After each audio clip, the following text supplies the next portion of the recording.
Okay, Carly Klassen, thank you so much for joining us once again. Thanks for having me. Uh, to start off with,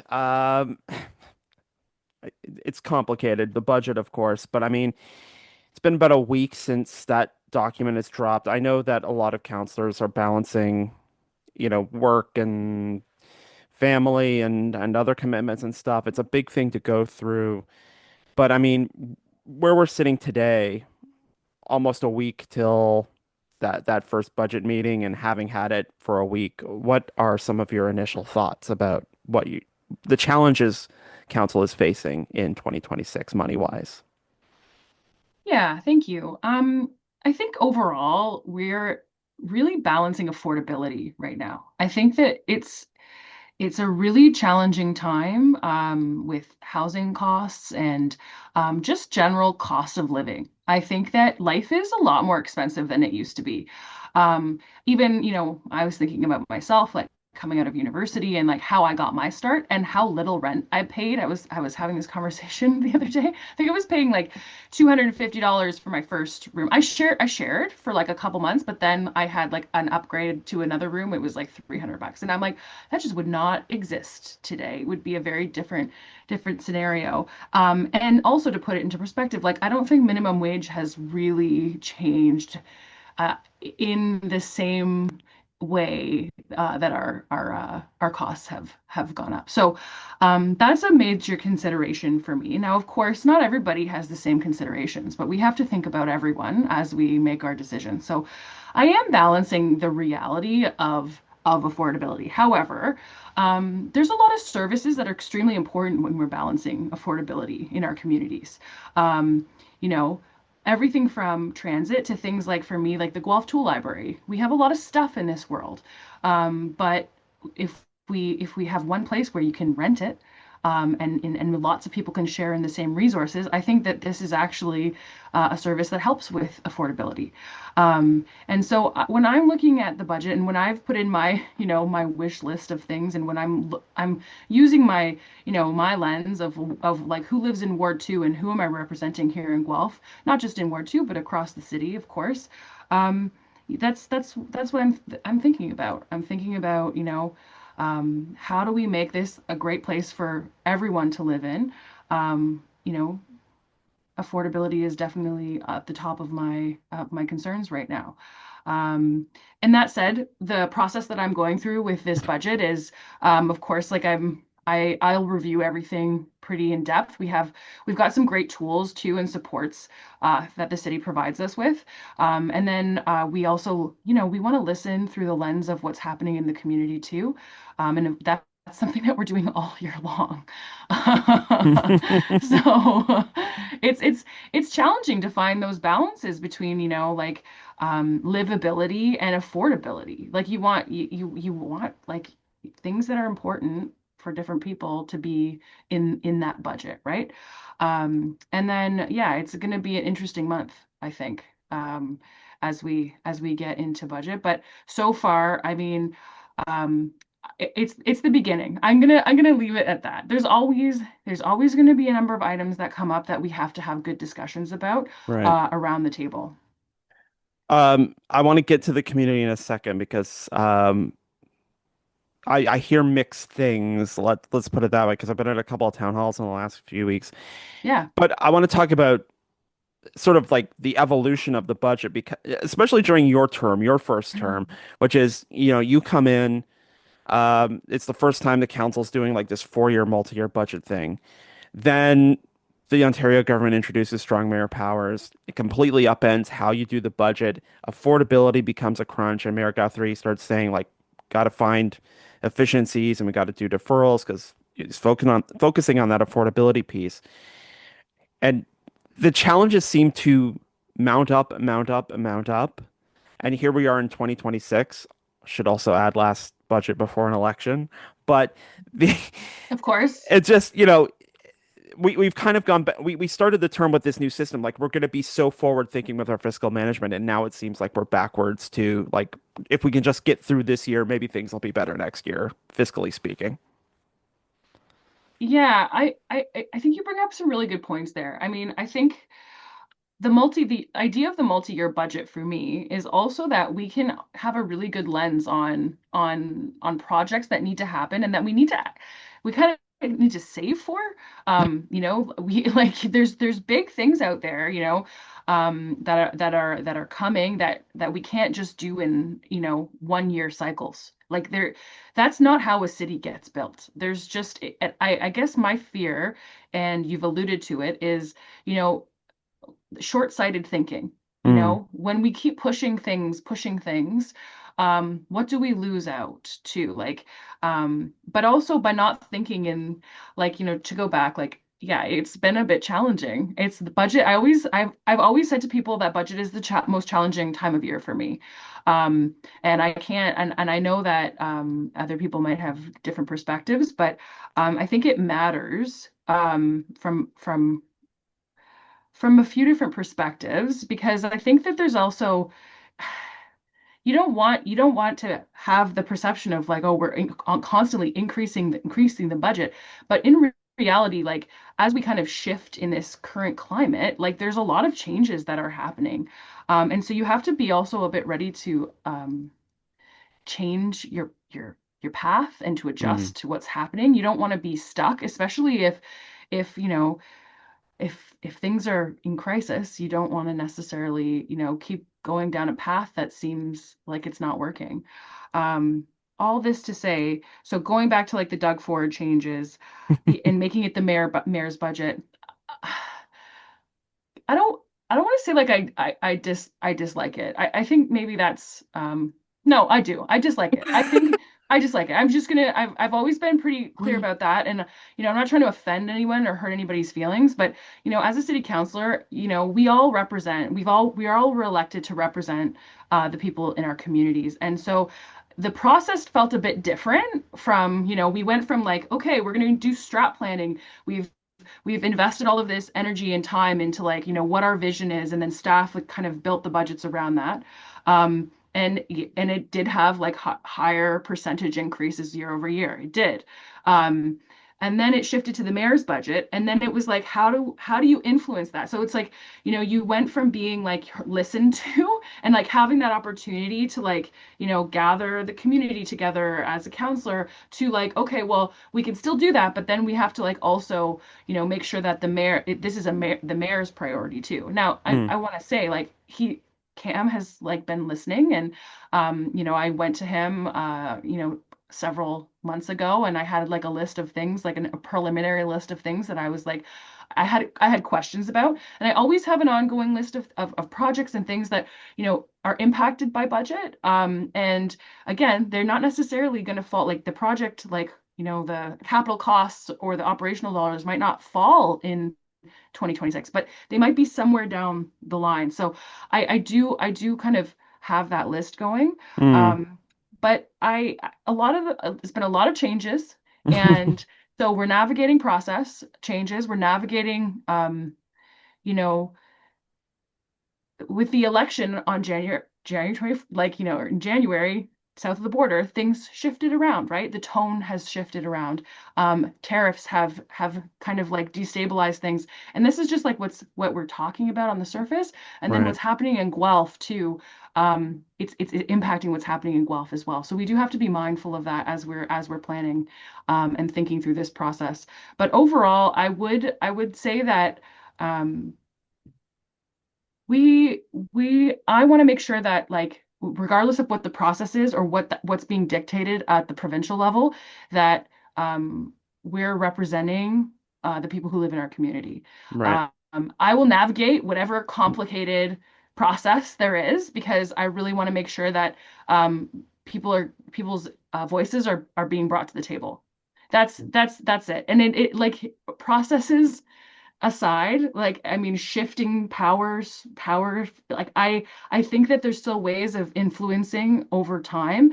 And I think maybe I'm also like I'm a bit pragmatic about the fact that, like, if we work together, like, I don't want to be disillusioned by that, but Right. I do think that, like, I keep swimming, if that makes sense. No, for sure. The public piece of this is what's interesting, because I was at Leanne and Kathy's town hall Yeah, last okay. night. And there were more than a few people there who were like expressing like extreme hesitation about a tax, like not just like a big tax increase, but like kind of like any tax increase, which Okay. is kind of weird for the Ward 5 crowd because they're not the like my taxes peeps. But um, I, I I do get that sense. And then the flip side of it too is I also hear a lot of people saying like we need to do more on affordable housing and homelessness. So there's this push-pull of Yeah. like I don't like these tax increases, but the government isn't doing more on XYZ, whatever it is. And it usually comes down to social services. And then I'll just fit in another piece of this. Like when the budget dropped last week, there was a Reddit thread that I was like peeking in on, and somebody like was really Mm, mad about like the downtown. This is also kind of a segue to talk about downtown stuff, but sure. they were talking about like the downtown redevelopment. It's like we're spending all this money for like a new St. George's Square, and it's like, well, hold on. Like most of the money is like the old the old ass clay pipes under Wyndham Street that are Yeah. cracking and falling apart. I guess the question is how do you balance like contradictory things like that? There's the stuff we have to do, like rebuilding Wyndham, not just because we're like growing and we want to have a nice new square, but because like clay pipes that are a century old are falling apart. Plus, people want more done. Plus, they don't want their taxes to go up because they're feeling that like that's a no-win scenario you and everyone on council are being presented with. Yeah. I mean, yeah, no win. I'm not sure. I think that like there's work that has to get done. So like we have to do it. So then it's like how do we do the work going forward? So, when we started on council, 3 years ago, one of the things that was presented to us was this like need for downtown revitalization. And at that time, when we talk about our downtown, this is just all across Ontario. It's not just in Guelph. It's, if you Right. travel around, like I've seen it all the way from like North Bay to yeah, Kincardine to Ottawa. Everybody's doing this because their pipes are falling apart. Like the infrastructure in Ontario, Southern Ontario is crumbling, and it's because it's all put in at the same time. Mm, So that said, it's an opportunity as well. All of these challenges also present an opportunity, and council decided that this was an opportunity to revitalize the surface as well of the downtown, which is, like I mean, the pavement is cracking. It's not accessible. It's sort of it's dated. It's starting to show its age, even though it's not as old as the clay the clay pipes underneath the ground. So, from my perspective, when presented with that opportunity, and as somebody, in the past has had a lens, especially from a small business perspective of what's happening downtown, I was like, yeah, that's the right thing to do. But I will say, like, from when you look at it with, from today, today, and you're looking at like like what like expenses and costs, like you're like, oh, that's a tough decision to make because like things are challenging right now. But this isn't from my perspective. It's not something that we're doing just for like next year. It's gonna be for like 30 to 100 years that we're making these types of investments. And so I think, when we talk about no win, it's like, okay, well, you know what, we are presented with challenges now that we have to also we're solving problems for the future too.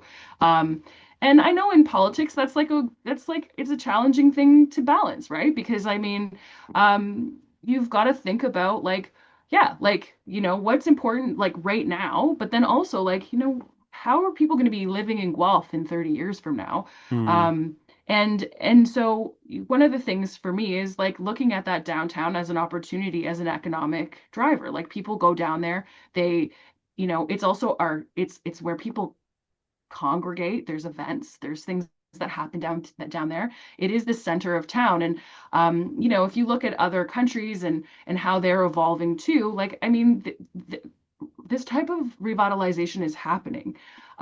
So for me, I think it is something that we should take as an opportunity, but I think we should also be very careful about it too. mm, Like we're not like it doesn't need to be like we're putting like a Ferris wheel and creating we're not creating like this kind of entertainment infrastructure, but we are creating a space for people to, animate and to be able to spend time in a comfortable way and also feel safe, right? If we can do things while the pavement is ripped up because we have to replace the pipes, it's like, how do we improve lighting? How do we improve, somebody's experience, who is in a wheelchair or somebody who's coming, you know, using my personal lens, like with a stroller. How do you, I think that, when I think about, sorry, like going back to like how you wove this together is like, yeah, there's a balance to be made about like what are the investments that we're making for the future, and then what are those investments to address the issues that are happening right now that are been like right beneath our noses and that we're being Hmm. also sort of unfairly asked to deal with, in my perspective, with like mental health and homelessness. And like often, and again, like history has told us that the municipality like is like the province is downloading, social services onto the municipality. And Right. we're being asked to like kind of do things, or we're like looking at, because we want to help people. We want to help as many people as we can. Um, and it's challenging because that's not technically a budget line item, right? In the traditional sense of things, it's not a traditional budget line item. But when you're looking out the window and you're seeing these problems and you're somebody who's in charge of like helping influence and shape a budget, you can't help but say like, okay, well, what are some of those things that we can do now? Hmm. Without losing track of like what our jobs are as city councilors, like to, you know, build better infrastructure and help people get around and navigate a city. Yeah, I think the piece that a lot of people are struggling with is that we have, two other levels of government who maybe aren't carrying their weight. And if the local government, whether that's the city of Guelph or the county of Wellington, decide that, we're going to stick to the letter of what we're supposed to do, like people will inevitably fall through the cracks. And that's, you know, that will immediately become unacceptable to the same people who are concerned about the fiscal picture as well. Yeah, yeah. Maybe could you talk more a little bit about that piece, like the social services part, like and how the Well, I just downloading, like mean, yeah, like, we we used to have provincial and federal funding for housing, right? We don't really yeah. have that anymore. It took us Oh, 30 years to build 100 new, affordable units and in the form of supportive housing. And if the community, not just the city of Guelph and the county of Wellington, but it was a whole of community effort, like United Way and Hope House, all these other groups, you know, they filled that gap because otherwise, without that, we would have no new units at Wyndham House, at Grace Gardens, at Shelldale, or wherever. yeah. I mean, this is a challenging one. This is like I really think that housing is a problem. Like the city is working on it. The city is, is kind of taking on a role that it hasn't traditionally. And Hmm. um to kind of answer your question about the social services pieces of it, like with the province and the federal government, I'm not like, it's hard to like look back within the context of why they decided to do that. Like, I mean, I don't have that context, but it does what I've, again, you get these history books and you're like, okay, well, the federal government gave it to the province, and then the province gave it to the municipality or the region, and then the region is now, has their hand out, and there's not a formula, from what I've learned, Hmm. that says, okay, you have you want to do that. Like it doesn't really, like, I mean, again, I'm learning all of these things, but like we still are beholden to the province, to get funding for those social services. So like even though there's a huge gap still within the housing, you know, everybody's kind of like, well, yeah, there's a huge gap everywhere. So Yeah. so it's like, who's got the biggest gap? And it's like it's a pretty frustrating space to be in, because I think um, Guelph Guelph has been building some interesting projects to support people. Hmm. with supportive housing, transitional housing, and then we have nonprofit housing, and we have social housing, but there's still just not enough of affordable housing. And you talk through that spectrum, but really what it means is like housing that people can afford according to their income. Right. And and it's expensive to live in Guelph. And so like for me, one of the things that I have spent a lot of time asking about, which is on my budget list, which is on kind of a rotating question that I ask staff, is like, how are we looking at how we can, and they do this by the way, is looking at what we have and how we can plug into various types of systems. So one project that I was really excited about was that project in Edinburgh, Mm. that's going to be affordable housing for seniors.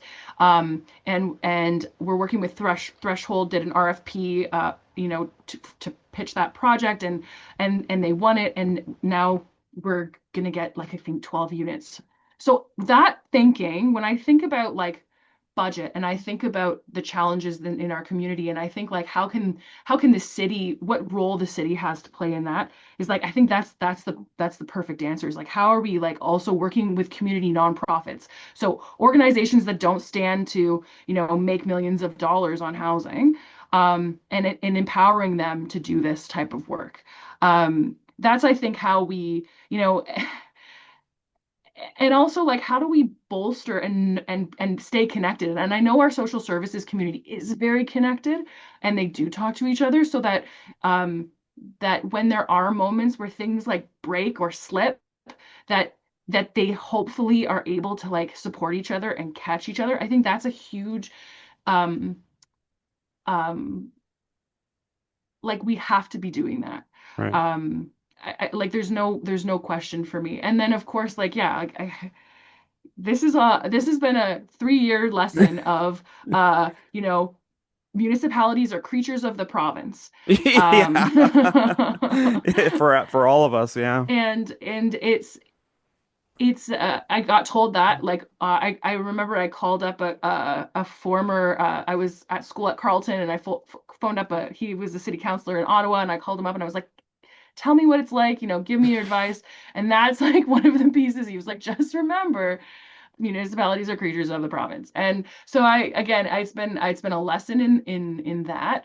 But then also like I sorry, I think that I've kind of like gone off on a No, no, different yeah, no, tangent, yeah. but I do want to say like Guelph, I had the opportunity last year to go to a conference on homelessness in Ottawa, and Guelph was presenting some of its projects, and people were going up to them and talking to each other, talking to them afterwards about these projects and how did you do this? Like with some of the Right. work that Wyndham House is doing and some of the work that was done on Shelldale. It's like, how did you get all of these levels of government, private sector? How did you get everybody working together to do this kind of thing?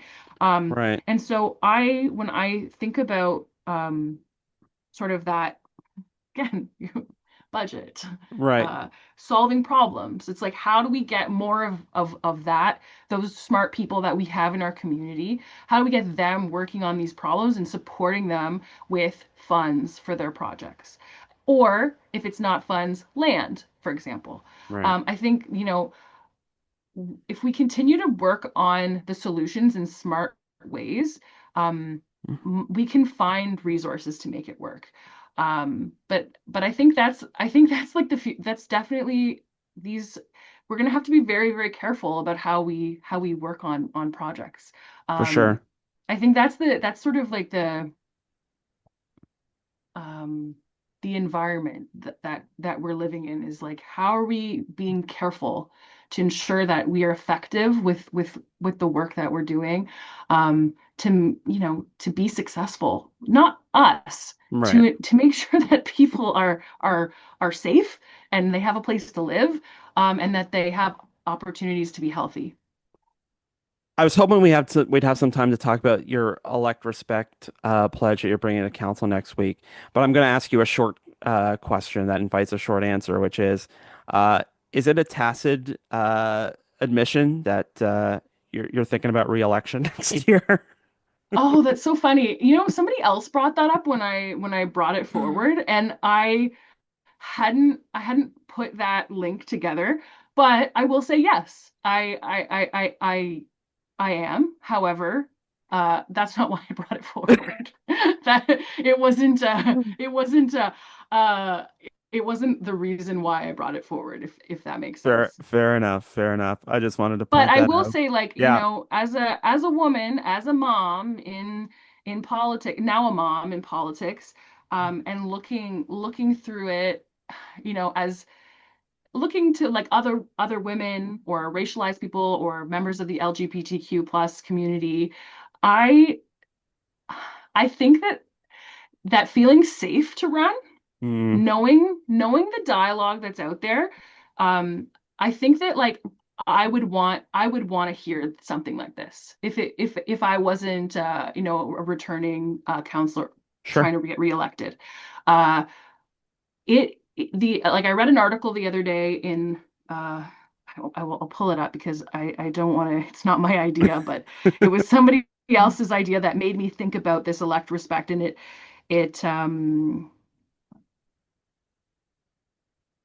here it is. It was a cabinet minister who was talking about how young people are hesitant to enter politics. Sergio Marchi sounds Hmm. Italian. Um, and I was reading through that article and I was thinking about like, young people and how how if I was seeing some of those behaviors happening at, municipal, provincial, federal levels of government, some of the behaviors and that, some of the things that get talked about in the media, threats, death threats, harassment, abuse, that kind of thing, I would Mm. I would feel like a little bit like, ugh, like I don't want to touch that. So, anyways, I think just going back to, wanting to provide a safe space for people to want to participate in politics and to um, encourage like meaningful dialogue that can be difficult because we obviously don't always all agree. We don't. And that's just the nature of living together in spaces.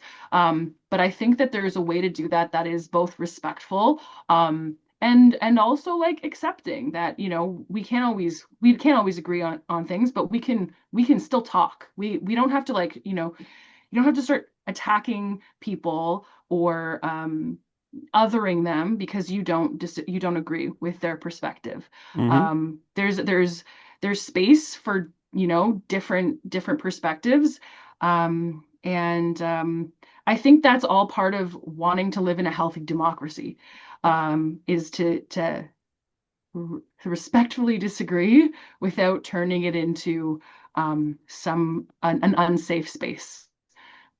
Safety first is about as perfect a message from a mom you can get. So we'll leave it there. Carly Klassen, thank you so much for your time today.